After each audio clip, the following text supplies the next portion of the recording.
La population française vieillit, ce qui engendre des besoins croissants en matière de soins et d'accompagnement de la perte d'autonomie, d'où l'importance des professionnels intervenant dans l'aide à domicile. Lancé en septembre 2018, le travail du Césaire Hauts-de-France sur la situation des métiers d'aide à domicile intervenant auprès des personnes âgées en perte d'autonomie bat son plein. Soucieux de la reconnaissance de l'utilité sociale de ces métiers, le Césaire entend faire le point, à la veille de la grande réforme pour la dépendance, sur des problématiques liées à la qualité des services rendus, aux conditions de travail, au financement et à la réglementation. Réuni le 14 mars dernier, le Césaire a accueilli pour une rencontre publique François Ruffin, député de la Somme, Loïc Trabu, sociologue, Annie Queneuil et Sylvie Dufossé, auxiliaires de vie sociale. Ils nous font part de leur expertise et de leur point de vue.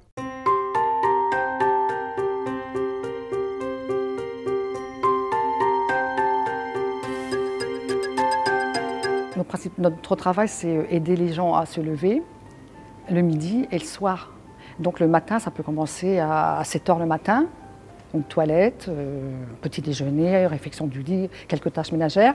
Ensuite, on passe à une deuxième personne, une troisième personne, parfois une quatrième personne. Parfois, il y a du creux, selon les jours, on a une heure de creux. Après, le midi, on reprend le repas, aider la personne âgée à prendre son repas. Parfois, il y a une personne ou deux, on rentre chez soi. L'après-midi, il y a un petit peu de ménage, mais il y a toujours des temps creux entre deux.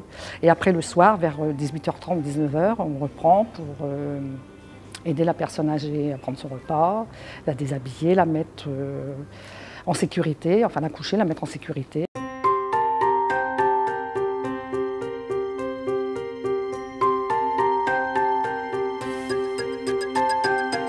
On se retrouve seul face à différents problèmes, différentes maladies, et on n'est pas toujours au courant du problème de la personne âgée. Malheureusement, on peut avoir des Alzheimer, Parkinson, et on se retrouve seul face à ces gens-là.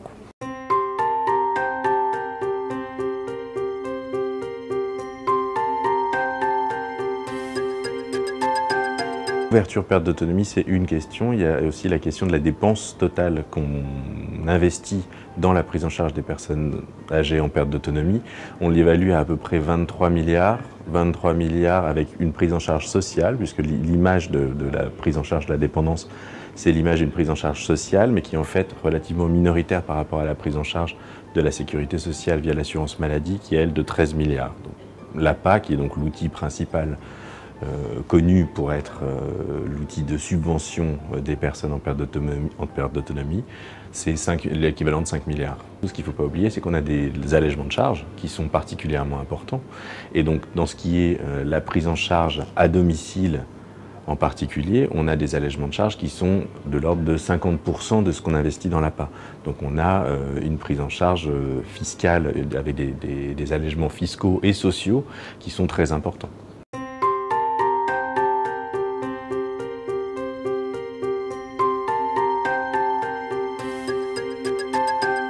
Depuis les années 80 en France, on a entamé différentes phases de décentralisation de l'État. Donc les conseils départementaux sont une émanation de cette décentralisation et ils sont relativement autonomes dans la manière de dépenser leur argent, même s'il y a un cadre national qui s'applique.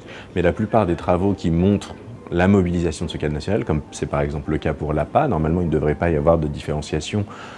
Mais par contre, ce qu'on observe, c'est qu'il y a une forte différenciation en fonction des départements. C'est principalement lié à des objectifs politiques différents que peuvent se fixer les départements, une forme de clientélisme, pas forcément dans un sens négatif, puisque en fait, en fonction de la clientèle qu'on souhaite servir, qui est la plus importante aux yeux du département pour différentes raisons, qui peuvent être aussi électorales, on va plus ou moins bien servir telle ou telle population. Et nous, notre combat, c'est un petit peu particulier parce que c'est l'APA, c'est départemental.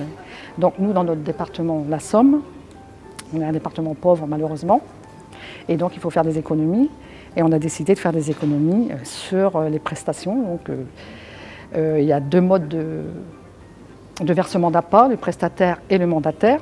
Avec le prestataire, on a quand même des avantages.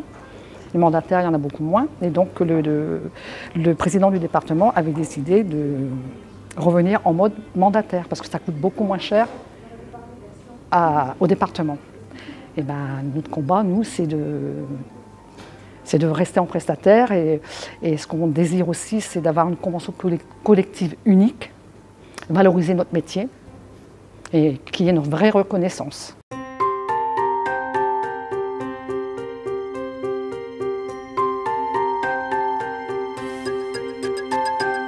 Toutes les dépenses publiques en fait, servent soit à financer les fonctionnaires, puisque en gros il y a 5 millions de fonctionnaires en France, donc les dépenses de l'État font quand même travailler 20% de la population, 20% des actifs français, ce qui travaillent dans la fonction publique, sans compter tous les actifs qui dépendent de la dépense publique. Quand on rénove un bâtiment, c'est des entreprises privées, mais qui évidemment bénéficient de la dépense publique pour faire fonctionner l'activité. Donc quand on crée un nouveau besoin, en fait, quand l'État a décidé de mettre en place des services de prise en charge, l'État a décidé de couvrir un besoin supplémentaire à partir du milieu des années 90, l'État s'est mis à dépenser de l'argent. Alors, dans les milieux des années 90, on est dans un moment où l'État a de moins en moins d'argent, on est dans une réforme libérale de l'État, et donc c'est sûr qu'à ce moment-là, et comme c'est le cas depuis, on n'a pas une création d'emplois publics, on finance l'économie pour qu'elle génère elle-même dans le privé des emplois.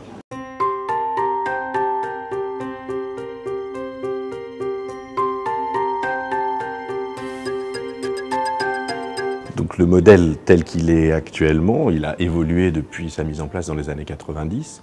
Donc au milieu des années 90, avec les premières lois qui viennent mettre en place des dépenses sociales de l'État pour les personnes en perte d'autonomie, et le développement de ces différentes allocations, l'évolution, ça s'est toujours adapté. En fait, on est toujours dans une période d'adaptation du système. Le problème, c'est que le système, depuis sa création, est relativement peu doté financièrement. En fait, on a essayé de créer des emplois et aussi d'accompagner des personnes en dépensant le moins possible, puisque en fait, ce nouveau besoin, c'est quand même relativement rare que l'État prenne en charge un nouveau besoin. Enfin, il le fait, mais il y a une création de politique publique, et cette création de politique publique, elle intervient à un moment où l'État n'a plus d'argent et où on lui demande de faire des efforts. Donc on a essayé de développer des services avec une contrainte financière assez importante, ce qui fait qu'aujourd'hui on se retrouve avec un système qui est toujours dans la même situation, c'est-à-dire avec un problème de financement public.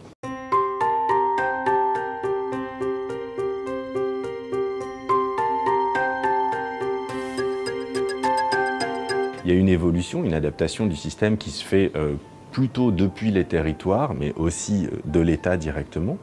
Cette adaptation, elle se fait, donc mis à part la question du financement, qui est quand même une question relativement structurante, ce qu'on voit, c'est que le système s'est adapté. C'est-à-dire que soit on s'oriente vers un modèle plus libéral, individuel, comme c'est le cas actuellement, c'est-à-dire en demandant une plus forte participation des individus, avec effectivement souvent, comme c'est le cas en France, une assez bonne prise en charge des personnes relativement pauvres, une bonne prise en charge des personnes riches, puisqu'on a accès à des services. Par contre, des populations qui sont dans les situations économiques intermédiaires, à qui on va demander de participer un peu plus. Soit on a l'autre solution, qui est de socialiser le risque, c'est-à-dire exactement de la même manière que l'assurance maladie, les accidents du travail, le fonctionnement de la sécurité sociale. Et ce fonctionnement-là, il demande à ce que tout le monde paie, indépendamment de son exposition au risque, puisqu'il y a des gens qui n'auront jamais accès, enfin qui n'auront jamais besoin d'aide à la dépendance, puisqu'il y a des gens qui finalement vieillissent et meurent en bonne santé. Et donc dans cette situation-là, il faut faire le choix entre soit un système socialisé, soit un système plus libéral.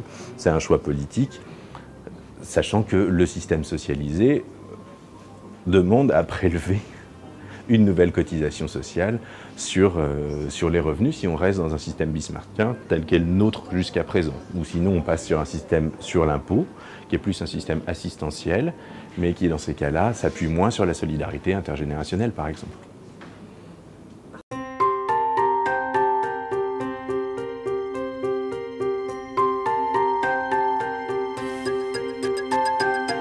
C'est décider de miser fortement sur ces métiers de lien, sur ces métiers de la relation, sur ces métiers de l'entraide, c'est dessiner la société qu'on veut pour demain. C'est décider qu'on mise massivement sur le lien qui est là aujourd'hui dévalorisé dans la société. Ce sont les métiers qui sont sans doute les plus utiles, les métiers qui sont autour de nos bébés, assistantes maternelles, autour de nos enfants, animateurs périscolaires, autour de nos personnes âgées, qui sont aujourd'hui dévalorisées dans la société.